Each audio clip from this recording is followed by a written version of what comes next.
Hey Zach, I did a really fun reading for you and I hope you like it. Lots of symmetry going on here. Sometimes I get a reading that I go, this is a general reading about life and it can be thought about over and over in different situations. Sometimes I get a reading that I'm like, you could potentially act on this the very next day and it can affect what paths you take. This is something that is a seasonal kind of feeling I'm getting in. So in this order, I pulled you the Queen of Cups, and then she's sitting down, relaxed, with a cup or a chalice in her left hand. Generally, cups in general are matters of emotional relevance or spiritual relevance.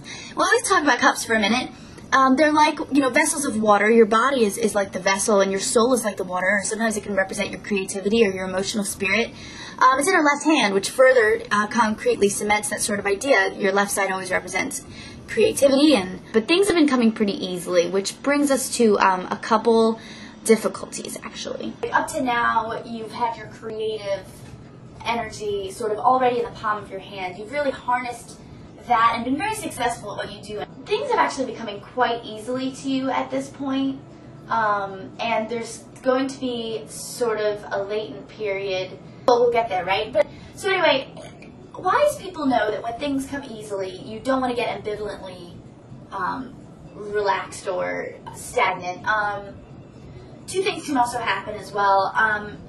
You can get into this dangerously inflated sense of security, and yet you can also be left in a state of increased anxiety, sometimes simultaneously. And the Page of Wands, and he's got his stick or his wand in his left hand again. Creativity is certainly the center idea behind this reading. The wand represents not only knowledge, but the application of it. Think about burning a stick, and once you burn the stick, all the uses you can have for it. And he is walking with purpose. The right side of your body is far more rational and calculating than the left side, and you'll need this to balance certain irrational creative forces. This card is full of energy and purpose, but I cannot see where this character is going. But here's the crux of the card. This character doesn't know where he's going. His creativity is leading him. His rationality is guiding him. His future is uncertain, and it's frustrating. The reading, sort of in the last third of this reading, is slightly darker. You have all these positive forces behind you right now, but there's certainly a period of frustration and uncertainty. The Nine of Cups. This leads me to the future card. This is loosely represented by the future. It's the Nine of Cups. We have symmetrically now come full circle from the beginning of the reading. You have 9 cups, 9 vessels, an array of vessels that contain all of your possibilities. But let me just note that these cups, these 9 cups, I see them behind you, and you can't actually see what they contain. And they're all made up of your talents and your past experiences and your desires and all these things. And they're behind you, but you're walking forward. And it's very difficult to keep them in view and walk forward at the same time. It's very difficult to go on and forge ahead when all of your experiences and all your talent and everything is behind you, sort of supporting you and pushing you along, but you can't see it. And if you do look back to keep it in view, you're going to stumble upon obstacles you don't see coming towards you. And there's big black empty spaces for me that have cups in them, but I can't reach them. This is by far not your blackest period, not your most difficult period. You're going to have trouble balancing where you want to go with what you have behind you. There can be some difficulty in how you see yourself comprised as a whole.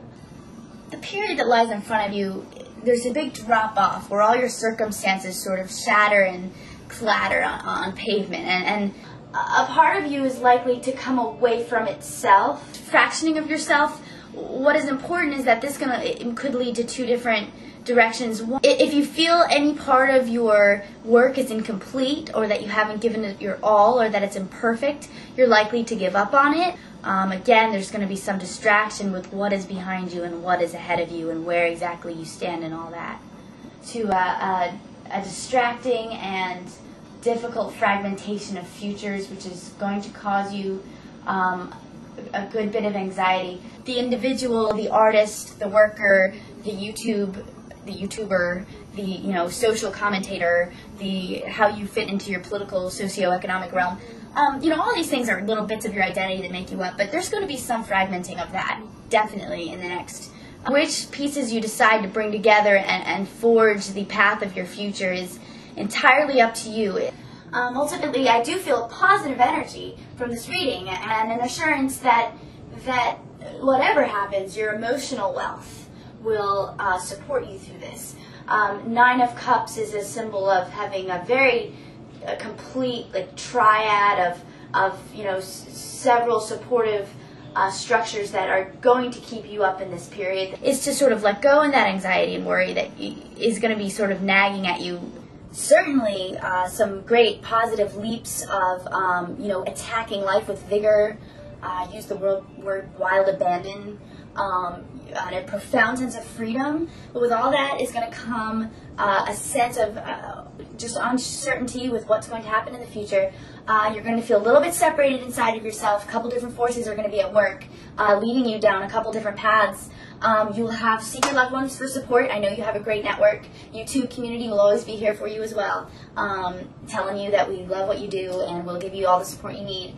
And I see two just major paths that are going to lead you to two different things over the winter, and then those in turn are going to splinter up too. So good luck with all your decision making, and I hope that this was an enriching experience for you.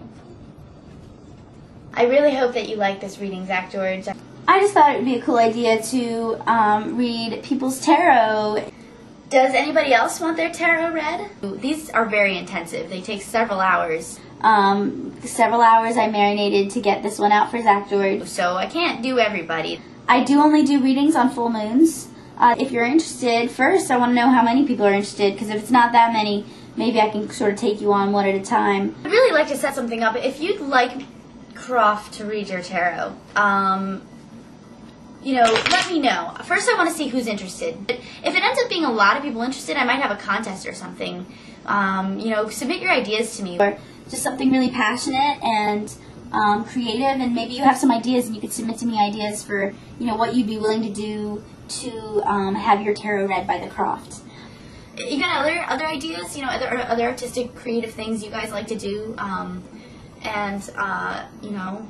maybe if you're willing to send me a monetary donation, I'll do it for you anyways.